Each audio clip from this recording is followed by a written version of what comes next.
এখনো গড়ে ওঠেনি জাতীয় মজুরি কাঠামো, ন্যূনতম মজুরির অবস্থাও তথৈবচ। জাকসু নির্বাচনের তফসিল ঘোষণাকে স্বাগত জানালো শিক্ষার্থীরা, পরিবেশ তৈরির আহ্বান। এবার পাকিস্তানের জন্য আকাশ সীমা বন্ধ করল ভারত, দিল্লি ইসলামাবাদের সঙ্গে ওয়াশিংটনের ফোন আলাপ।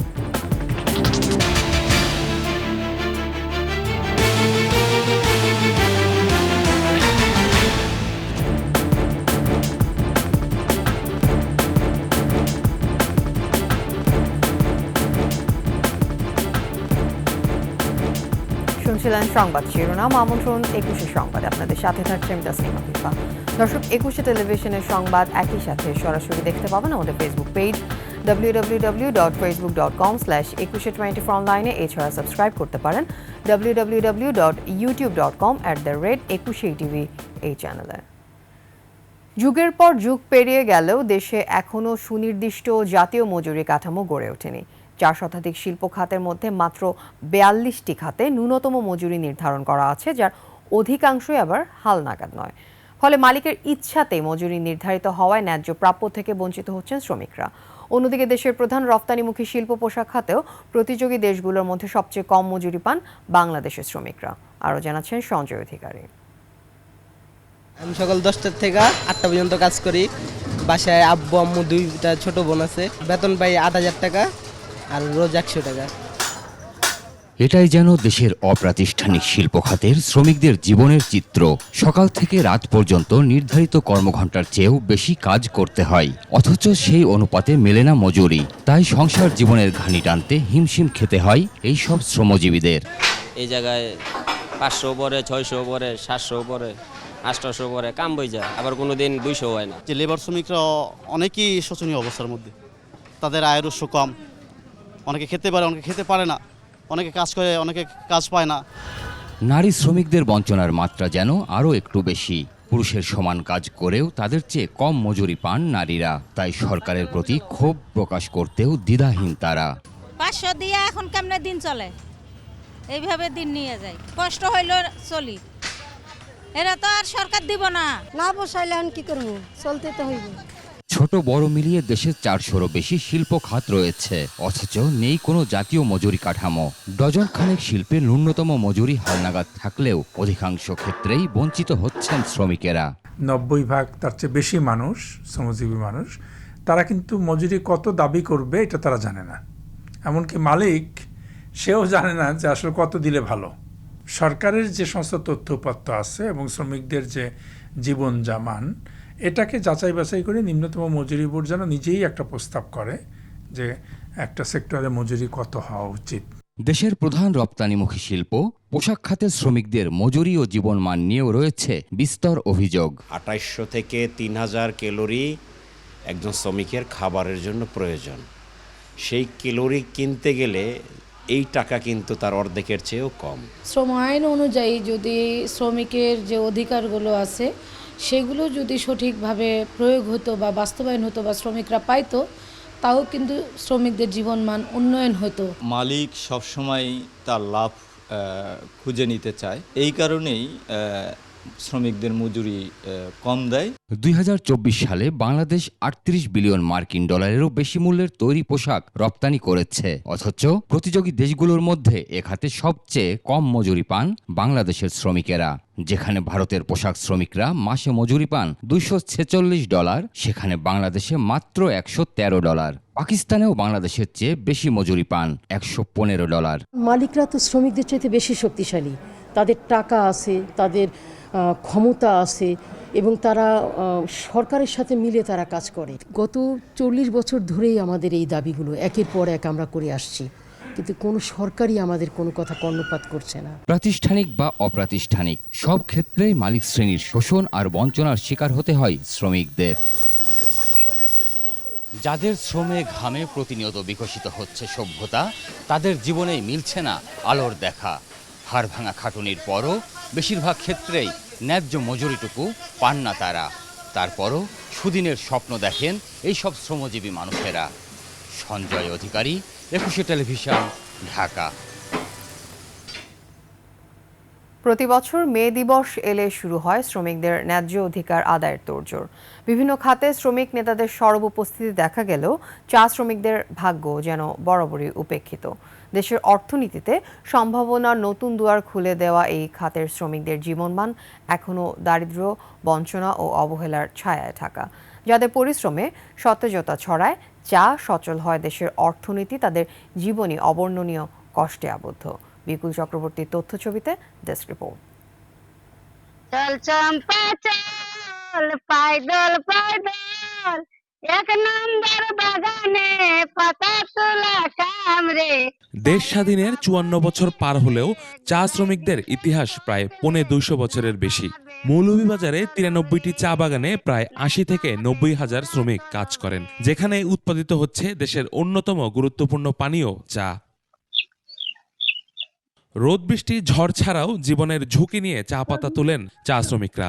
যাদের নরম হাতের পরশে সমৃদ্ধ হয় দেশের অর্থনীতি, তাদের জীবন বঞ্চনার। বাচ্চা কাচ্চারে ভালোভাবে পুষ্টিকর খাবারও দিতে পারি না, আর যে কষ্ট করে আমরা খাবার দাবার থেকে যে লেখাপড়া করাই, এটা তো লেখাপড়া করার পরে ভালো একটা চাকরি পাওয়া যায় না। তাছাড়া ছেলের কষ্ট করিয়া লেখাপড়া শিখাইছি, ছেলের বাগানেও কোনো কাজ না, বাইরেও কোনো কাজ নাই, এসএসসি পাস করিয়া। চা শ্রমিকদের দৈনিক ন্যূনতম মজুরি ১৬৮ থেকে ১৭০ টাকা। অধিকাংশ বাগানের মালিক শ্রমিকদের এই সামান্য মজুরিও নিয়মিত দিচ্ছেন না। এক সপ্তাহ মজুরি দিলে পরের সপ্তাহ বকেয়া রাখছেন। শ্রমিক নেতারা জানান, চা বাগানের বাহিরে অন্যরা জমির মালিক হলেও বংশ পরম্পরায় এক জমিতে প্রায় ২০০ বছর বসবাস করলেও এখনো চা শ্রমিকরা সে জমির মালিক হতে পারেনি। বিশেষ করে বাসস্থানের দাবি আছে, কারিগরি শিক্ষার দাবি আছে। আমাদের ছেলেমেয়েরা যারা লেখাপড়া করতেছে তাদের কিন্তু বেকারত্ব জীবনযাপন করতেছে, লেখাপড়া করিয়াও কিন্তু তাদের চাকরি বাকরি নেই। সেই চাকরির ব্যবস্থা আমরা সরকারের কাছে তুলব। জীবনমান উন্নয়নে মে দিবসে ভূমি অধিকারের পাশাপাশি চা বাগান এলাকায় কারিগরি প্রশিক্ষণ ও শিক্ষিত ছেলেমেয়েদের চাকুরির ব্যবস্থার দাবি জানায় তারা। আমাদের দাবি থাকবে বর্তমান সরকারের কাছে যেন যেভাবে চা শ্রমিক সন্তানেরা বেকার আছে তাদেরকে কারিগরি শিক্ষায় শিক্ষিত করে তুললে আমাদের বাংলাদেশে এইটাও একটা সম্পদ হিসাবে দেখা দিবে। চা শ্রমিকদের জীবনমান উন্নয়নে সরকারের পাশাপাশি বাগান মালিকদের এগিয়ে আসার তাগিদ সংশ্লিষ্টদের। ইউসুফ হাসান নাইম, ২১ টেলিভিশন। ঘোষণা হলো জাহাঙ্গীরনগর বিশ্ববিদ্যালয় কেন্দ্রীয় ছাত্র সংসদ জাকসু নির্বাচনের তফসিল। বুধবার রাতে প্রশাসনিক ভবনের কাউন্সিল কক্ষে ঘোষণা দেন উপাচার্য মোহাম্মদ কামরুল হাসান। তফসিল ঘোষণা করায় বিশ্ববিদ্যালয়ের শিক্ষার্থী ও সংগঠনের মাঝে বিরাজ করছে নির্বাচনী আমেজ। জানাচ্ছেন শঙ্কা, সম্ভাবনা আর জুলাই আন্দোলনে দোষীদের বিচারের দাবি। শাহেজুলের তথ্যচিত্রে ডেস্ক রিপোর্ট। ৩৩ বছর পর অবশেষে অনুষ্ঠিত হতে যাচ্ছে কাঙ্ক্ষিত জাকসু নির্বাচন। উপাচার্যের ঘোষণার পর শিক্ষার্থীরা তা স্বাগত জানিয়ে প্রশাসনকে ধন্যবাদ জানান। তারা বলেন, দীর্ঘদিনের দাবি পূরণে এবার শিক্ষার্থীরা সঠিক প্রতিনিধি নির্বাচন করতে পারবে। আজকে আমাদের সবার আকাঙ্ক্ষিত তফসিল ঘোষণা হলো এবং আমাদের নির্বাচনের তারিখ ঘোষণা হয়েছে ২৯শে জুন। শিক্ষার্থীদের অধিকার আদায়ের যে আনুষ্ঠানিক একটি প্ল্যাটফর্ম ছিল হচ্ছে জাকসু কার্যকর করা হবে। জাহাঙ্গীরনগর বিশ্ববিদ্যালয় প্রশাসন দীর্ঘ ৩ যুগের বেশি সময় পরে কিন্তু আজকে জাকসু নির্বাচনের জন্য তফসিল ঘোষণা করেছে। বিশ্ববিদ্যালয়ের অচল অবস্থা কাটাতে শিক্ষার্থীদের আন্দোলনের ফলেই হতে যাচ্ছে জাকসু নির্বাচন। রাজনৈতিক সংগঠনের নেতারা বলেন, শিক্ষার্থীরা এবার সঠিক প্রতিনিধি নির্বাচিত করতে পারবে। আমরা মনে করি এই ঘোষণার মাধ্যমে জাহাঙ্গীরনগর বিশ্ববিদ্যালয়ের সাধারণ শিক্ষার্থীদের যে দাবি, সে দাবির প্রতিফলন ঘটেছে। নির্বাচনী তফসিল মেনে যদি বিশ্ববিদ্যালয় প্রশাসন এবং নির্বাচন কমিশন যদি সঠিক সময়ে জাকসু আয়োজন করে, তাহলে এই বিশ্ববিদ্যালয়ের সবচেয়ে উপকৃত হবে সাধারণ শিক্ষার্থীরাই। সম্ভাবনার পাশাপাশি অস্পষ্টতা ও শঙ্কার কথা জানিয়ে গণমাধ্যম কর্মী বললেন, ভোটের পরিবেশের উপর অনেক কিছু নির্ভর করছে। সাধারণ যে নির্বাচনী আচরণগুলো সেগুলি লঙ্ঘন করে তাহলে কি ধরনের শাস্তি হবে সেটি স্পষ্ট ব্যাখ্যা দেওয়া হয়নি। একই সঙ্গে একটু সময় নিয়ে এই জাকসু তফসিল ঘোষণা না করার কারণে দেখা গেছে হল সংসদগুলি যে তফসিল সেটি একই সঙ্গে ঘোষণা করা যায়নি। তফসিল ঘোষণার সময় শিক্ষার্থীরা জুলাই আন্দোলনের দোষীদের বিচার দাবি জানালে উপাচার্য নির্বাচনের আগেই বিচার নিশ্চিত করার আশ্বাস দেন।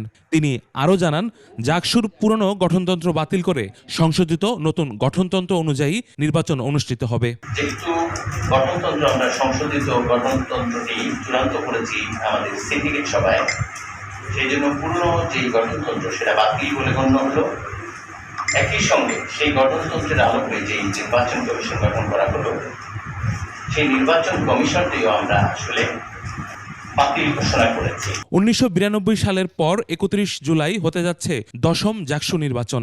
ভোট গ্রহণ চলবে সকাল 9টা থেকে বিকাল 5টা পর্যন্ত।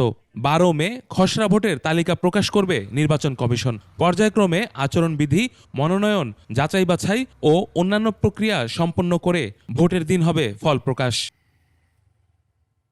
ইউসুফ হাসান নাইম, 21 টেলিভিশন। ভয়াবহ সংঘর্ষের কিনারায় ভারত পাকিস্তান। দ্বিপক্ষীয় যোগাযোগের পথ বন্ধের পাশাপাশি কূটনৈতিক সম্পর্কের অবনতি, চুক্তি বাতিল, তারপর একে একে সীমান্তে গোলাগুলি। এবার দুই দেশ থেকে এলো পরস্পরের জন্য আকাশ পথে নিষেধাজ্ঞা। এদিকে ভারত পাকিস্তানের সাথে কাশ্মীর হামলা নিয়ে আলোচনা করেছে যুক্তরাষ্ট্র। আফসানা নীলার ডেস্ক রিপোর্ট। কাশ্মীর হামলাকে কেন্দ্র করে বাড়তে থাকা উত্তেজনায় উপমহাদেশ ঢুকে পড়েছে এক অনিশ্চিত পরিস্থিতিতে। দুই দেশের নিয়ন্ত্রণ রেখায় সবশেষ পাকিস্তান নিরাপত্তা বাহিনীর গুলিতে ধ্বংস হয়েছে ভারতীয় সেনাবাহিনীর চেকপোস্ট আর বাংকার। এরই মধ্যে পরস্পরের আকাশপথে এসেছে নিষেধাজ্ঞা। আগেই পাকিস্তান জানিয়েছিল তাদের আকাশপথ ব্যবহার করতে পারবে না ভারত। এবার পাকিস্তানের উড়োজাহাজের জন্য আকাশসীমা বন্ধ করেছে নয়াদিল্লি। বুধবার থেকে কার্যকর হওয়া সিদ্ধান্ত অনুযায়ী আগামী 23 মে পর্যন্ত পাকিস্তানে নিবন্ধিত, সেখান থেকে পরিচালিত কিংবা দেশটির ভাড়া বা ইজারা নেয়া বাণিজ্যিক বা সামরিক কোনো উড়োজাহাজ ভারতের আকাশসীমায় প্রবেশ করতে পারবে না। এ সিদ্ধান্তের ফলে মালয়েশিয়ার মতো দক্ষিণ পূর্ব এশিয়ার দেশগুলোতে যেতে পাকিস্তানের উড়োজাহাজের অনেক বেশি পথ পাড়ি দিতে হবে, ব্যয় ও সময়ও বাড়বে। অপরদিকে পাকিস্তান আকাশসীমা বন্ধ করায় ভারতের অনেক উড়োজাহাজকেও একই সমস্যার মুখোমুখি হতে হচ্ছে। এদিকে কাশ্মীরের সন্ত্রাসী হামলার ঘটনা নিয়ে পাকিস্তানের প্রধানমন্ত্রী শাহবাজ শরীফ ও ভারতের পররাষ্ট্রমন্ত্রী এস জয়শঙ্করকে ফোন করেছেন যুক্তরাষ্ট্রের পররাষ্ট্রমন্ত্রী মার্কো রুবিও। এ সময় সৃষ্ট হওয়া উত্তেজনা কমানোর ওপর গুরুত্ব আরোপ করেন রুবিও। ভারতের পররাষ্ট্রমন্ত্রীকে করা আলাদা ফোন কলে নয়াদিল্লির সঙ্গে সংহতি প্রকাশ করেন মার্কিন পররাষ্ট্রমন্ত্রী। আফসানা নীলা, ডেস্ক রিপোর্ট, 21 টেলিভিশন। শেষ করছে 21 সংবাদ। যাবার আগে সংবাদ শিরোনামগুলো আরও একবার। এখনো গড়ে ওঠেনি জাতীয় মজুরি কাঠামো, ন্যূনতম মজুরির অবস্থাও তথৈবচ। জাকসু নির্বাচনের তফসিল ঘোষণাকে স্বাগত জানালো শিক্ষার্থীরা, পরিবেশ তৈরির আহ্বান। এবার পাকিস্তানের জন্য আকাশসীমা বন্ধ করল ভারত, দিল্লি ইসলামাবাদের সঙ্গে ওয়াশিংটনের ফোন আলাপ।